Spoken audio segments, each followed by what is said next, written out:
I learnt that the world was on fire sitting on my bed, only being awake for a few minutes. It was a surreal experience.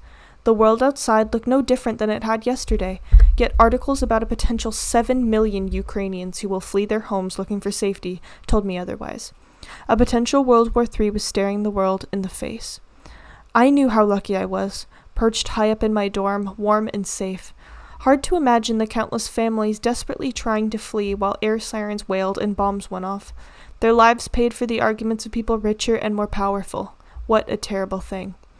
I decided to grab something to eat.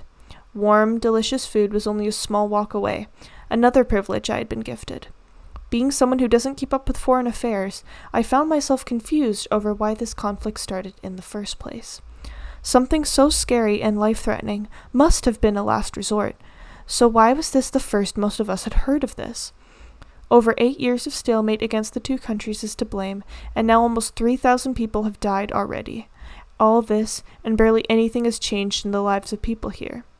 The knowledge of what is happening in treacherous waters across the world is the only thing that weighs us down. Everything here is calm, and everything here is normal. And here I am, privileged enough to attend this school doing what I love. All of us here able to achieve what our hearts desire.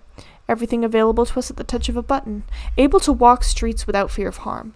All things that should be available to everyone. But somehow 82.4 million people are classed as refugees and do not have even the right to their own home. Safety is a human right. The ability to live is a human right. The ability to eat and drink, a human right. I am no different to any person on earth, and the opportunities I'm given are unjust and unfair compared to those seeking refuge from other countries. It could be argued that even attempting to tell their story is demeaning.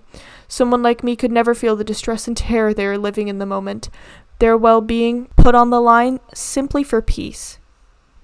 Arguments are paid for with the right to live, the right to survive. It is worrying how human life has become the currency of leaders around the world. All this is going on in our everyday lives behind the scenes. I buy my food with dollars, and peace is bought with the currency of human suffering. Why are refugees? Because they are the unfortunate outcome of a bigger picture, a picture of trying to achieve a peace that may never come. Being thankful for what I have in the present is important, for I know it is precious, and I know it could be taken away at any time, just as those in Ukraine, Syria, Iraq, Palestine, and others have had their homes taken away from them. I now reach my dorm, with food and with comfort. I will open the news later, but for today, I have a bed. I am lucky for a place to sleep, and will not waste what others don't have. I may not sleep soundly, but I will sleep.